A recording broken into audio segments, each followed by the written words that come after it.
Hi everyone and welcome to the latest edition of On the Whistle. We're going to have a little morning chat through Sunderland 0, Preston North End 0. Bit bleary-eyed, as I'm sure anyone who made the trip to Preston is feeling the same this morning. 5,000 fans in the away end, an incredible turnout for a midweek game, especially after what turned into being a really, really long journey as well. So shout out to anyone who made that trip. It's incredible following Sunderland around the country. The away support never really ceases to amaze you, but that was another example of it last night.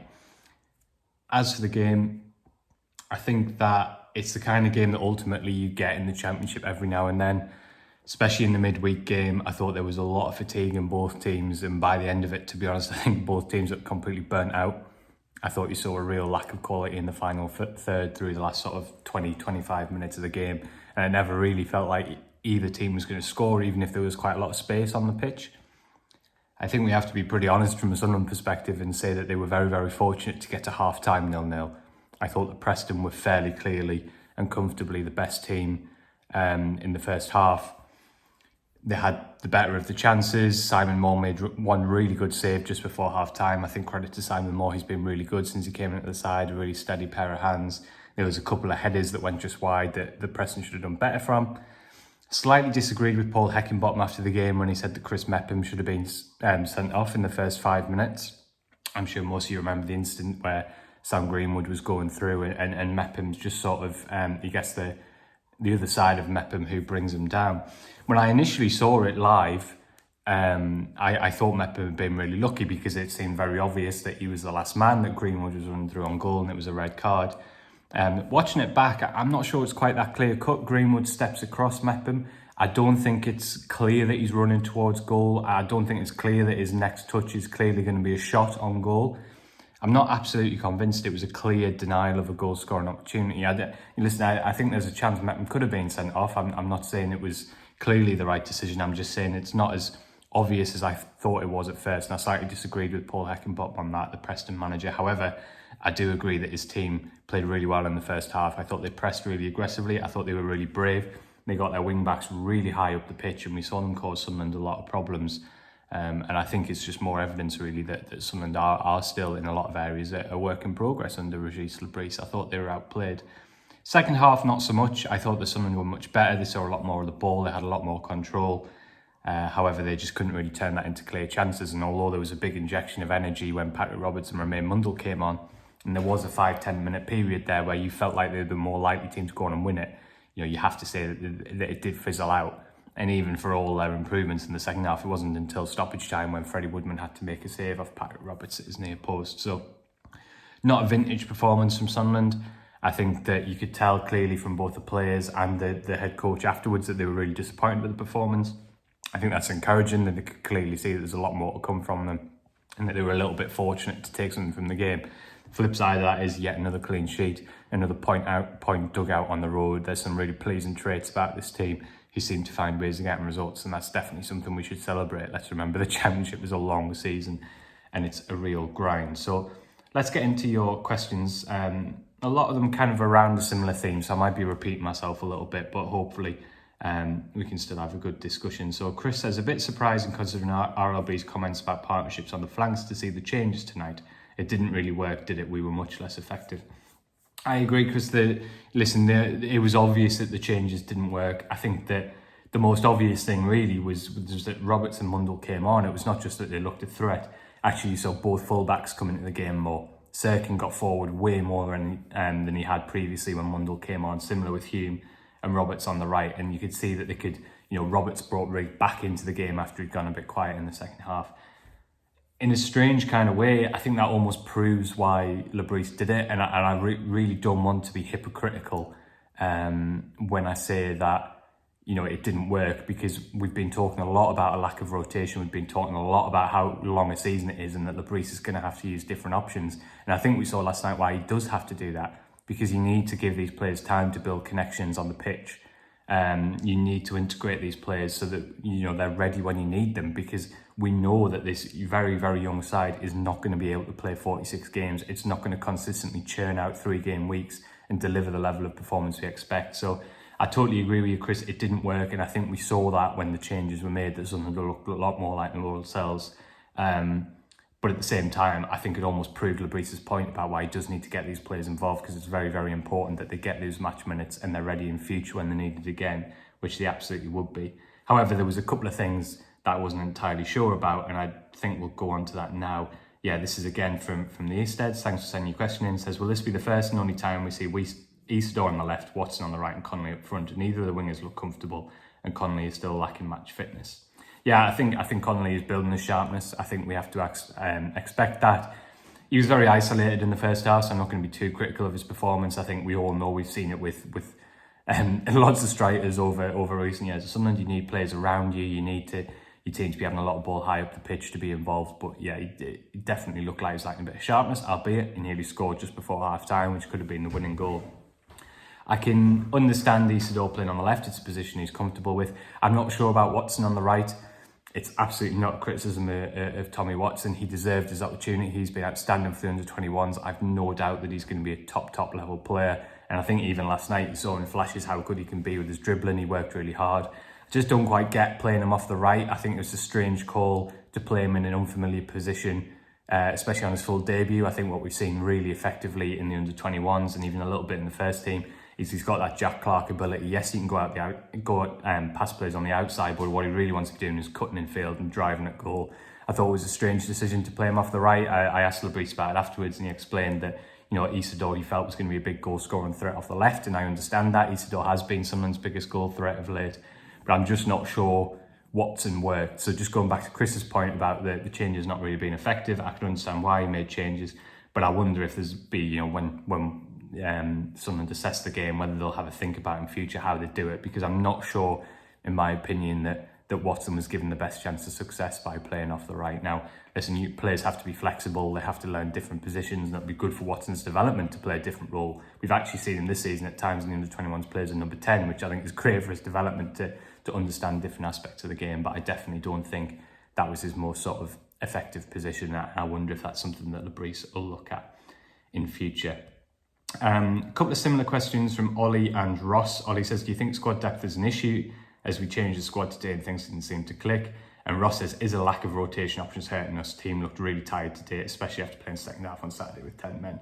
I definitely thought fatigue was an issue for Sunderland today, and for Preston. I thought especially towards the end of the game, it was two teams who were really struggling to create opportunities and really lacking quality. I think you could see that with tired shots that were going nowhere near the goal, crosses that were overhit. I think it had all the hallmarks of a lot of fatigued Championship players. I do think at the moment right now, squad depth is a little bit of an issue for Sunderland. We've talked about it a lot, that there are often times when we've looked at the bench and there's only 3 or 4 players that you realistically expect Lebris to actually use. There's a lot of players who've been on the bench you don't expect them to bring on, and I think that is going to lead to fatigue at times. And I think that's why, again, going back to our point, it was important to get some of these players involved. In theory, squad depth shouldn't be an issue because you should have Paveda, who should be a really good impact option, Samed, who should be a really effective Championship player. Obviously, things are getting better. Mienda came off the bench, which is a positive last night. I know he didn't impact the game, but I think he can be really useful with his energy. Ballard was obviously back in the squad. Elise should be back after the international break. So there are signs that are getting better, but I definitely think that, though in theory squad depth isn't an issue, at the moment Sunderland are lacking options a little bit to change games, and we are seeing that. I think we did see signs of the fatigue because of that.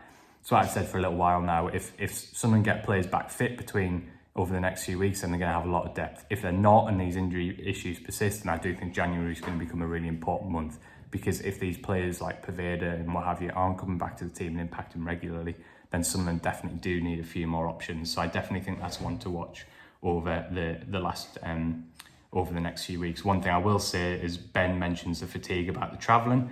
I think that's a really good point. I think Sunderland are in a really strange, tricky schedule at the moment where they're doing a huge amount of travelling, playing a huge amount of away games.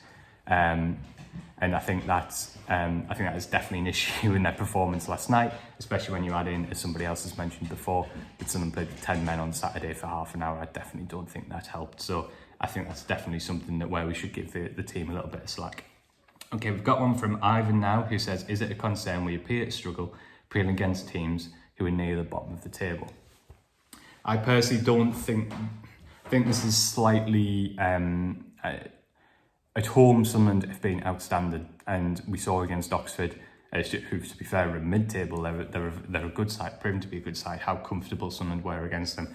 I think this is more a reflection of the Championship, where I think the vast majority of teams are pretty well coached, pretty well organised, and at home can be very effective. We saw Sunderland, struggle against Plymouth at times, struggle against Watford at times. And QPR and Preston, I think, summed it up. I thought Preston, for most phases of the game, were good last night. QPR, one of the weakest teams in the division looking at points. I thought were well organised and good for most of the game on Saturday. They probably got worse when the pressure was on to really chase the game after they went down to 10, but for the first hour they were decent. I think that tells you something about the Championship. I think what both Preston and QPR have lacked in the last couple of games is quality in the final third. But actually, I think both of them have got good head coaches. They're well organised, and I think it just tells you something about the Championship this season. It's very, very difficult away from home. We've talked a lot on the whistle about Sunderland's performances away from home not being at the same level as their home performances, and that being a little bit of a concern. And yet Sunderland have the best away form in the division. So that tells you that actually this is a story for a lot of teams, even the ones at the top, that they can be very, very comfortable against opposition at home, especially sort of opposition down towards the bottom of the table. But every team at home has the chance to make things difficult for you. I think that's just a reflection of the division and how tight it is this year. I don't think Preston are significantly poorer than a lot of the sides we've seen Sunderland play who are higher in the table than Preston at the moment. I think they're just obviously lacking a bit of quality in the final third. So I agree. I think at the moment you would like to see Sunderland's away performances improve. And yeah, I think you also have to acknowledge that that's kind of the way it is in the Championship this season, I think. And Sunderland are showing a lot of resilience to grind out results. And as long as their home performances and form remains as emphatic and as good as it is at the moment, they're going to be right up there. But for sure, it's a performance that we need to see. Sunderland definitely need to improve from their performance last night. But I think just going on what Mike said here, looked flat, but a win on Saturday re-energises things. As LeBruce says, it's a proper marathon. Other results show it. Leeds, Norwich, Blackburn. Teams that didn't win who were in midweek. I completely agree with Mike Smith. Thanks for your point. I think that there are times in the season where you are just going to struggle, where you're going to be tired, where it's going to catch up with you a bit. And we've seen not just Sunderland, we've seen it with a lot of teams over the last week or so. So that's not to say that we can't criticise Sunderland's performance. I think we can. I think we expect and we want to see a lot more from them. Saturday is a big game. If you win it, it's 5 points from 3 games with 2 away games in there. It's a pretty solid return and you're looking very, very healthy. If you lose it, then you're going to be frustrated about those couple of games. That's the way of the Championship. So definitely pushing Sunderland for improvement.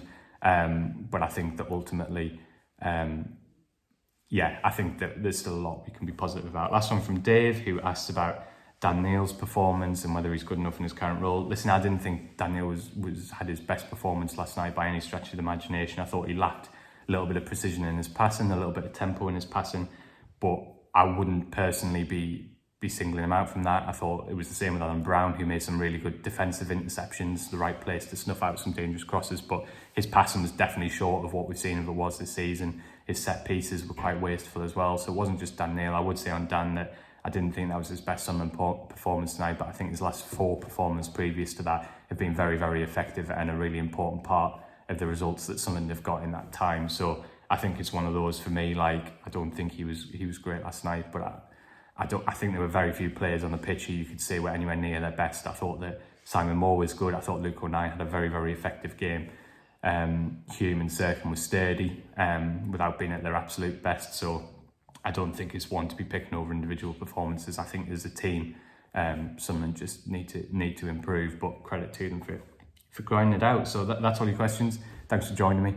Hopefully it's been a nice chat about Sunderland, and we'll see you again on Saturday to chat through the game against Coventry and hopefully 3 points for Sunderland.